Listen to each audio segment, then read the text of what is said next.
What's up, everybody? Welcome to the channel and welcome to the very first episode of Breaking the Narrative. For those of you who didn't watch my first video, my name is Francesco.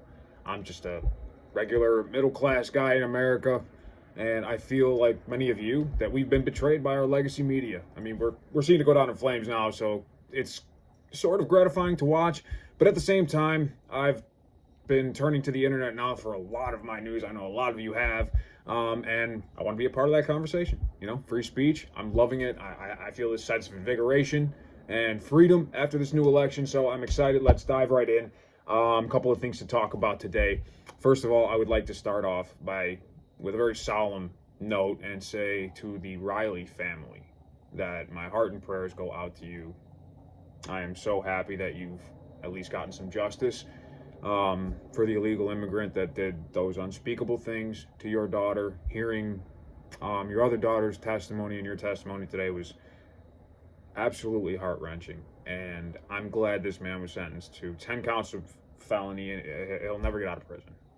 So those of you who are following that story, you know that came to a resolution today.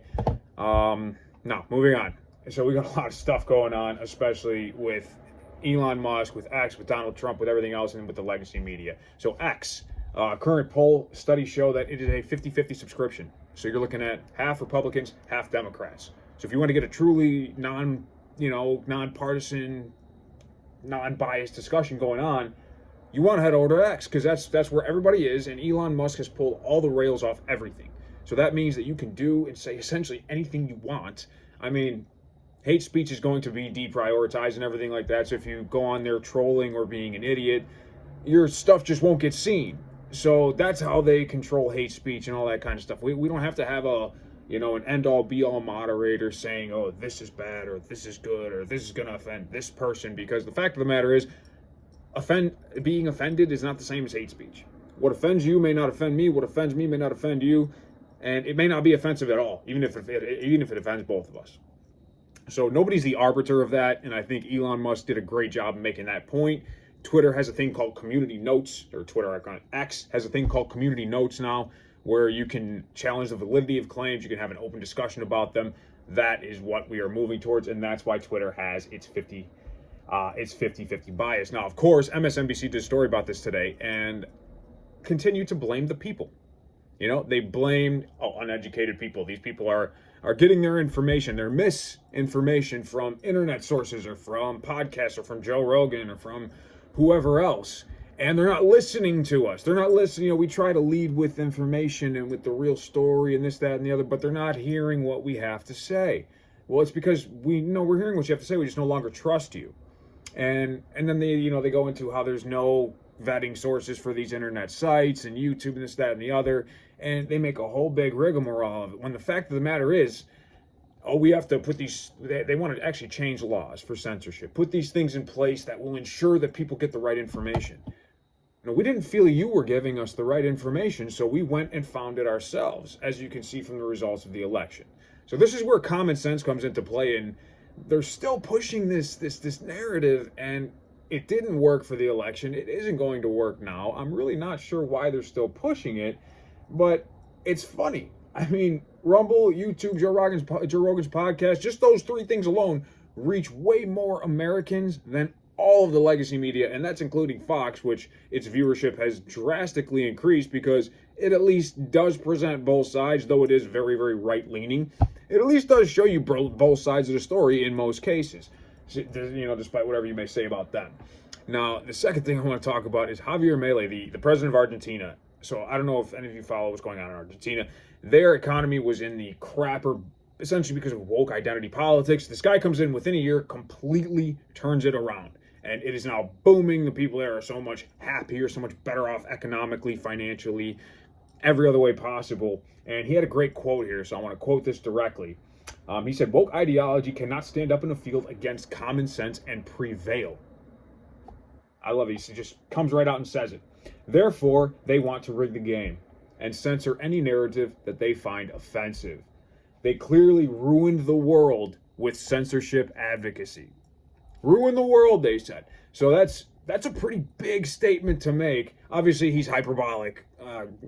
Much like Donald Trump, he says things that are a little bigger than what he means. So it didn't ruin the world, but the fact is censorship could ruin the world, and we don't want that. We don't want censorship. We don't want to be censored in anything we say and do. We want to be able to do things like this, make a video, post it online, and have people discuss it. That's the idea here.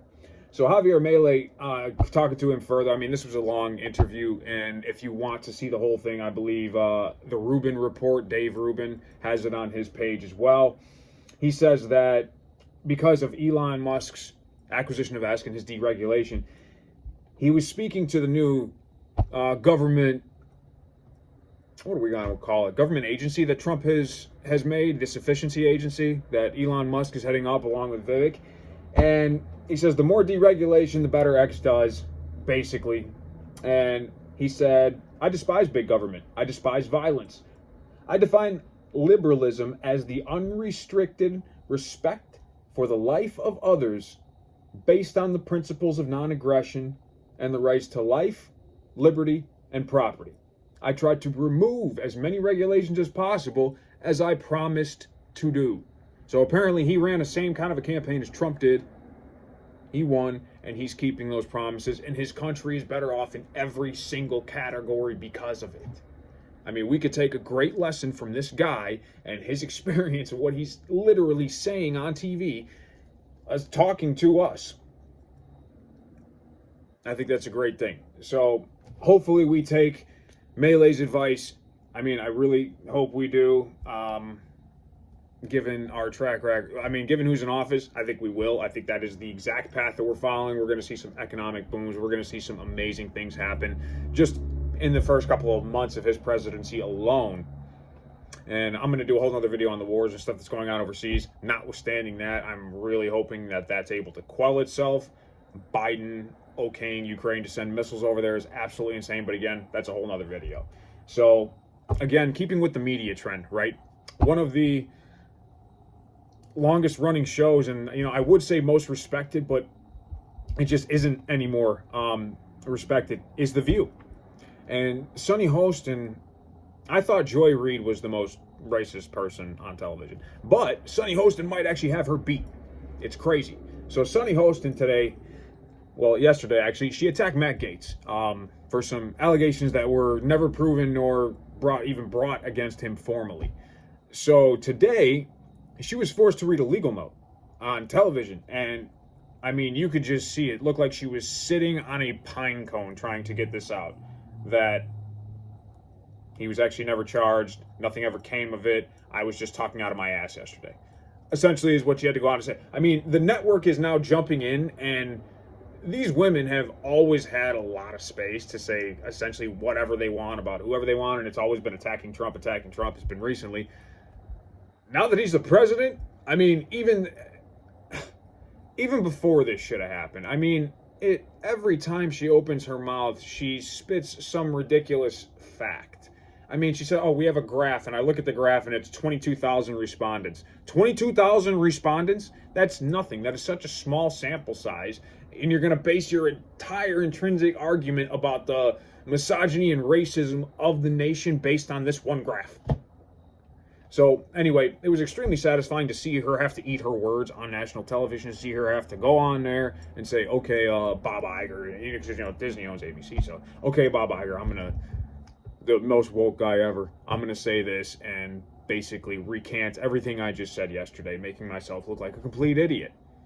So that's just the first of many. I mean, Whoopi Goldberg, because of her cupcakes.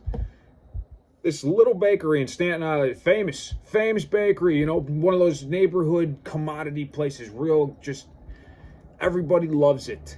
Everybody loves it. In fact, I wanted to order something from there, but I'm so far away that there's literally no point because I'm in California. So she assumed that because she was Whoopi Goldberg and because her opinions are public, that this bakery wouldn't serve her because of her political leanings. They had a boiler go out. They had a building from like 1934, and a boiler went out, and they told her that. She actually tried to defame small business, and now she's seeing some serious backlash. The whole community came together. It was a really beautiful thing to see, actually. Entire community comes together in support of this bakery, and basically like, F you, Whippy.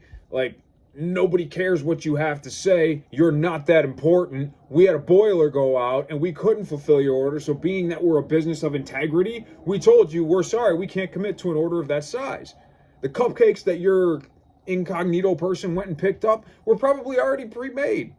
I mean, what are you thinking? So this is the kind of stuff that we're seeing from The View, from MSNBC, from ABC, from Disney, and all this other stuff.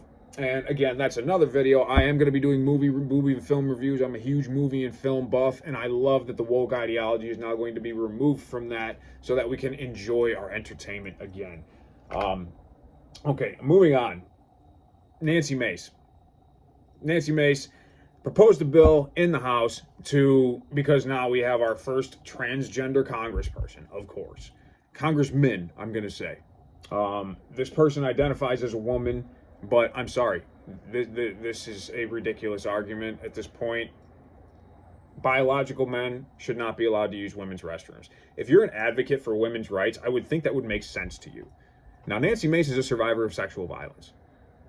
So I think she has a little more skin in the game than anybody to say this. She does not want penises inside of women's private spaces. I don't think that's ridiculous. In fact, I think it's quite reasonable. Now, of course, Sarah McBride is the name of the congressman, was once a man, is now a woman, identifies as a woman, that is upset about this. And of course, everybody had an opinion on it. Some of the left-wing legacy media stations that we no longer even trust were saying, this is kind of an expected debate at this point. And then one newscaster, an ABC newscaster, actually just blitzed Nancy Mace on the steps of the Capitol building, trying to paint her as a villain, and she absolutely schooled him. Absolutely schooled him. Like, yes, the speaker said that we're going to treat everybody freely and fairly, but that does not mean that we're going to acknowledge a biological man as a woman and allow that man to use women's facilities. It just doesn't make any sense. It's common sense stuff. And quite frankly, they can't use the legacy media anymore to paint somebody in a certain way and only show clips of the interview and things like that, because all people are going to do now is just go find the full interview. Because, of course, that's what ABC did. They showed a clip of the interview that made themselves look really good and cut her off at a certain point where she was making the point where, I'm a sexual violence survivor, and I'm sorry, I don't want to go into my private restroom and see penises. And then on top of that, ABC did not report this. This is found on YouTube in their longer report. If you watch their snippets, this is not in there. She is being threatened by a bunch of men pretending to be women now. What kind of ass backwards thinking is this? If you are a trans woman fighting for women's rights, if you really care about women, then you should understand that they don't want to see penises in their bathrooms. And I'm sorry, but you have one. So if you do identify that way, it's not that they're not going to respect you and they're not going to do this, that, or the other, but you have to obey the laws just like every other person. And we're sorry that you identify in a way that you aren't. I could identify as a bird, but that doesn't mean that gravity is going to agree. So when I go to jump off my roof, Sir Isaac Newton and gravity are going to be like, you know what, man, you might think you're a bird, but you are not. And that'll probably be the last thing that goes through my head before I smash into the goddamn pavement. So, what are we thinking here? This is a very simple ABC argument. You're a man, she's a woman, you can't use the same bathroom. Done. Megyn Kelly said it best. 10 years ago, this would not have even been a debate. I love the fact that all the legacy media they're now attacking Megyn Kelly by name, because Megyn Kelly alone has more views than all of them put together. No shit. And if you don't subscribe to her, watch her. She's extremely direct. More direct than me. And she's on SiriusXM, so she's allowed to swear and use words that I would like to use.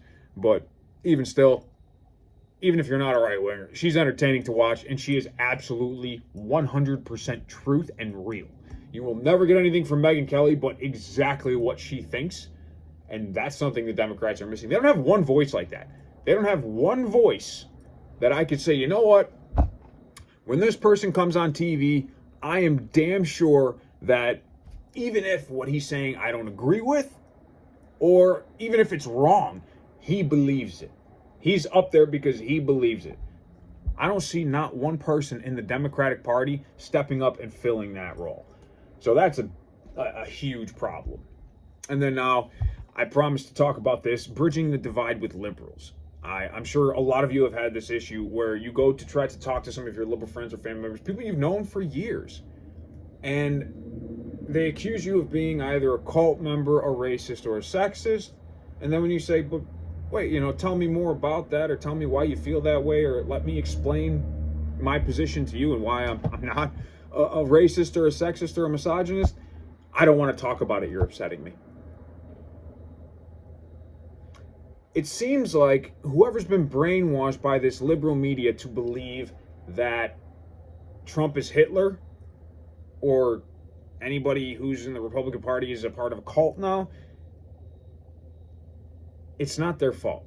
You have to understand that it is not their fault. That billions and billions of dollars are poured into this legacy media and into these networks because they, up until now, up until the internet, they worked. They influenced public opinion. They had the public trust. And I argue that they betrayed that public trust, telling us Biden's in good health for years, this years and years of Trump narrative that just completely unfounded and untrue allegations. I could go on for days. Anyway, they used to have the public trust. They no longer do. I mean, to the point where Joe Scarborough and his partner, they went out to Mar-a-Lago, sat down with Trump for 2 hours. These are people who are calling him Hitler and a fascist, just a couple of days before at their little election cast. So, I mean, my advice with these family members, because I have them too. I definitely have them. And it sucks because you want to have these discussions, these important discussions about immigration, about foreign policy, about citizenship with your family or your friends or whoever it is. But you can't even talk to them because they get so emotional that there's just no way to do it. So rather than doing what the ridiculous psychiatrist on The View said to do and, shun these people, don't go to Thanksgiving, don't go to Christmas if there's Trump voters there. I mean, that is the definition of divisiveness. So be the bigger person, be available for when they are ready to talk. Because when these promises are delivered upon, which I am a big believer that they will be, you could formulate your own opinion. When Trump delivers on his promise to end the wars overseas, when Trump delivers on his promise to better the economy, when Trump delivers on his promise to export the illegal immigrants and especially the criminals and the ones who really, really should not be here and are causing a problem for the actual immigrant communities of this country, maybe they'll come around. But maybe not. You have to be ready for that possibility as well. So I say don't talk politics, and I know a lot of times they bring it up. And then they're the ones who, I don't want that. Hey, just make sure you keep your mind. You're the one who brought this up. Common sense will always win out, and when people are wrong, they hate it. So I don't want to cause more division in this country. I want to cause some solidarity. I want to bring people together. So I encourage you to talk to these people. Let them talk to you. Listen to what they have to say. I've definitely learned some perspectives that they haven't changed my mind, but I've learned some perspectives as to why some, especially young college women, have voted for Kamala. And I'll do another video about that if you'd like. Very interesting conversations because I drive Uber. So I'm about to go to work now. I'm a nighttime Uber driver. So I have some really interesting conversations with a lot of different kinds of people. And it's the one thing I've noticed, that we're all American and we all fundamentally care about the same things. We all want to have a better life. We're all chasing that American dream of life, liberty, and that pursuit of happiness. I think we're all pursuing that happiness. I don't think it's anybody's position to say, that we can or we can't have it. And I don't think anybody's standing in anybody's way either. I think we are at the best point we've ever been in our country in terms of a capitalist's opportunity. You have every opportunity to succeed in this country. Now that Trump is in office, I know with Biden economics, it's been really, really difficult. These things will change. The housing market will be better. Everything will get better. It's coming. And just all you have to do is do some homework. I urge you to start reading. I urge you to start looking at some of these different sources. Look at all different sources. There's so much information out there. To be uninformed at this stage in the game, honestly, it's your fault. It's not an excuse anymore. There's so much information. I mean, you can listen to podcasts on the way to work. You can literally do anything. It's so easy to get information nowadays that being uninformed is no excuse, and being misinformed just means you're watching legacy media, and that I understand. So inform yourself. And last thing, very, very last thing, and then I'll let you guys go, and thank you so much if you stayed this long. Thank you. Like, subscribe if you like the content. I am super happy to see Gina Carano back on the Star Wars posters. For those of you who don't know, Gina Carano was Cara Dune. She is the type of woman that I would want my future daughters to look up to. She was a UFC fighter. She is beautiful. She went and she wanted to be an actor, so she became an actor. She acted in The Mandalorian, one of the best series that Star Wars has come out with since this stupid woke crap. And she would not put her pronouns on her Twitter page. It was Twitter at the time. And she got hell from this little Rachel Ziegler entitled B-word for it. And she was actually fired for that because she wouldn't use her pronouns. I'm not putting my pronouns either because it's obvious. I'm a man. You call me he. And I'm not going to use whatever pronoun you designate. I'm going to use the pronoun you are.